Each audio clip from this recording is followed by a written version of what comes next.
Crafts. So glad you could join me for another Inspiration Friday. So this week we are going to be doing a sublimation tutorial, and I'm going to show you how you can make a unique gift or just display that favorite picture you've got on glass. So yes, we are going to be sublimating on glass.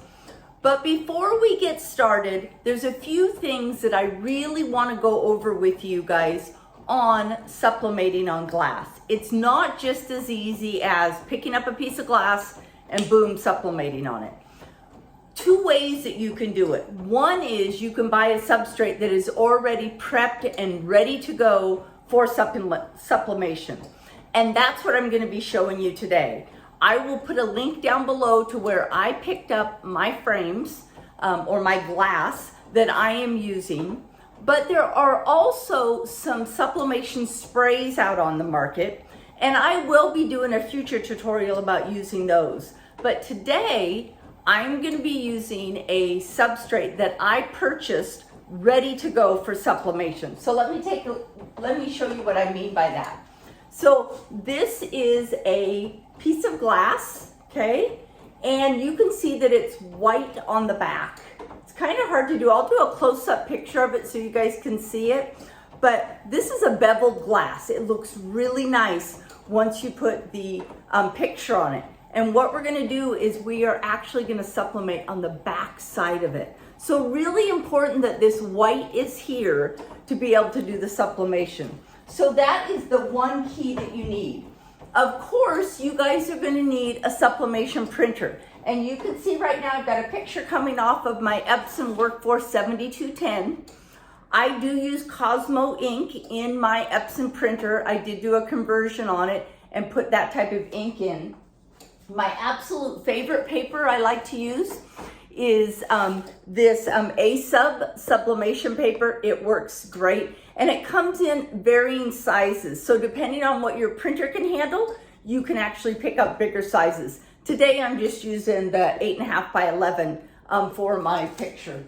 The other thing that you guys are going to want to make sure you have is anytime you're doing sublimation, we are always using high heats. So make sure you've got a heat resistant glove, especially when I take this glass off of the heat press. It's going to be at 400 degrees. I also picked up some of these silicone pads, hot pads, and I like to have those to protect my surface when I take the glass off. So I'll have that sitting right here when we take the glass off. Of course, you're going to need a heat press. So I here have got a Tussie heat press that is 15 by 15. So that's as large as the size that I can sublimate on. So let's see, what else do we need? We also need some butcher paper or some blowout paper. I picked up a roll of butcher paper through Uline, and I absolutely love having this roll available. It's just easy to tear off and use, and I'll show you how we're going to use that. One other thing that I have found that works really nice when we're working with glass is a silicone mat. I don't normally use silicone when I am doing sublimation, but to make sure the heat spreads evenly and also to help protect the glass. My very first one I did when I purchased these glass pieces, I broke. Part of that was because my pressure was too tight on my heat press. But I also have seen various tutorials where people are talking about using a Teflon pad. So I went ahead and grabbed one of those. So we're going to be using that today. The other thing, of course, you need is you need a picture. And I've got my sweet little Riley that I just printed off. I asked my daughter-in-law for a cute picture of Riley, and then I just added some words love on the side to make sure it would fit.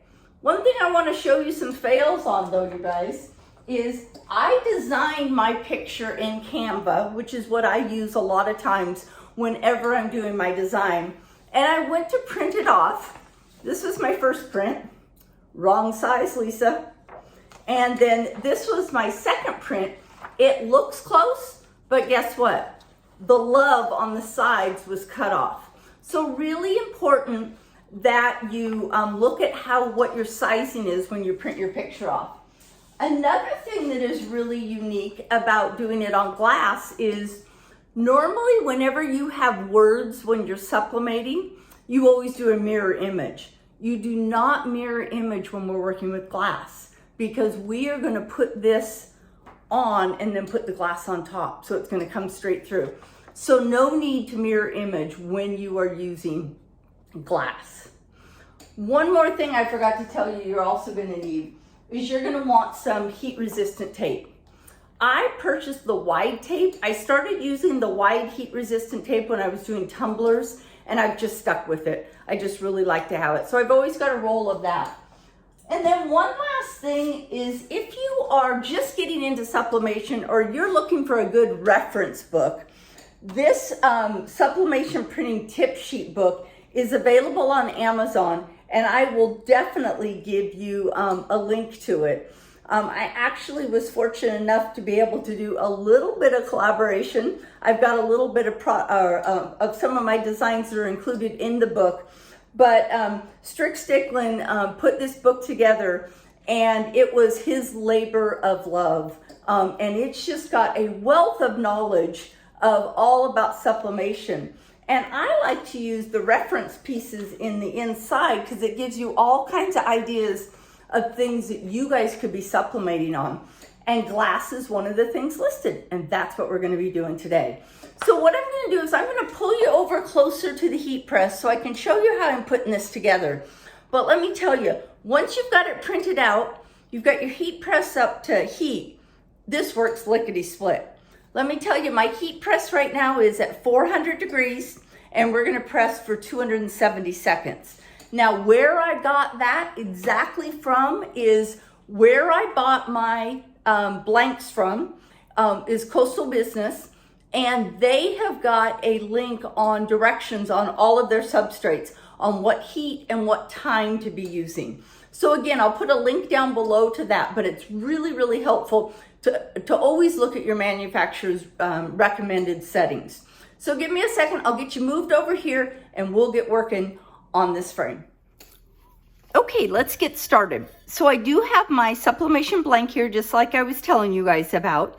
The glass side is on this side, and the back side is what we're going to be sublimating to.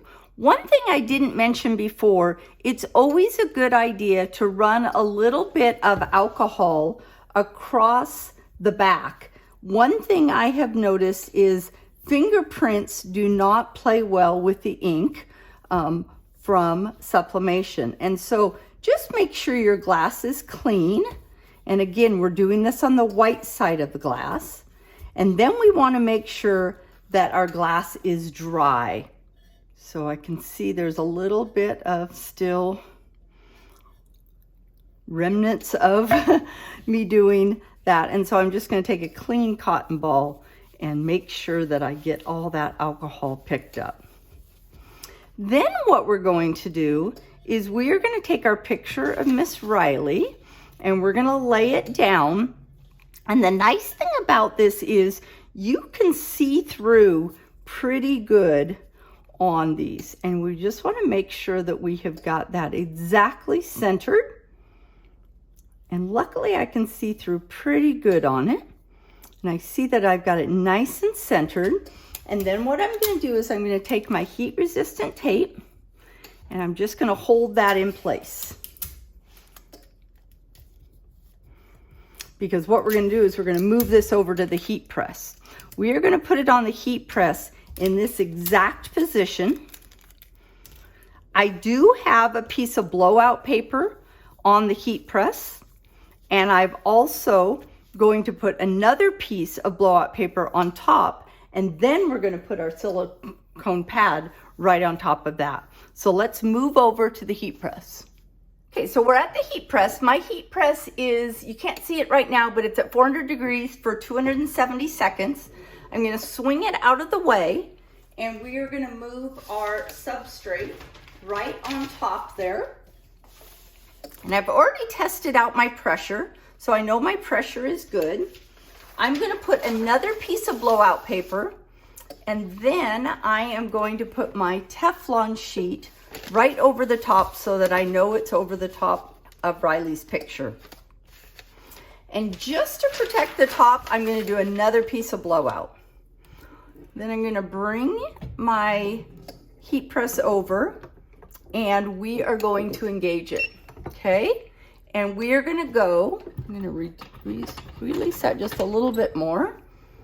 And we're going to go for 270 seconds. And as soon as that's up, I'll join you back. Okay, so we got about 20 seconds left on the timer. I am going to get my heat resistant glove on. But one thing I thought I'd show you really quick is how nice these come individually packed when I ordered them. And what I really like about it is we're getting ready to head out to a birthday party here in a little while. And I've already put together a design for someone. And so I've already got it wrapped in here. Oh, listen to that. That's our buzzer going off. So let's go ahead and check out and see how our picture turned out and how cute does my little Riley look. So hot as hot can be. Look at that. I just love it so far, you guys. And so what we're going to do now is let's be very careful. I'm going to turn it over and we're going to remove the paper. And again, you guys, I am only doing it with the one hand touching the glass because remember, we cook this at 400 degrees.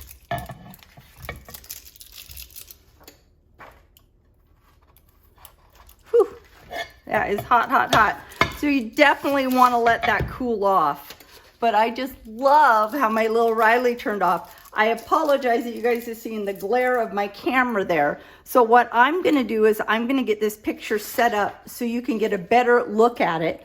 One thing I did want to show you is you'll notice there is a hole in this. And the reason is this is the little prop and then this is the little screw for the front.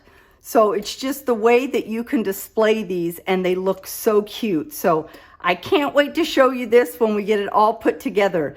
But hey, if you like this tutorial on how to sublimate on glass, make sure you give it a thumbs up and make sure you share it with your friends. I've got a couple other tutorials on sublimation coming in the next couple weeks. I purchased a whole bunch of different substrates, so I can't wait to show you guys.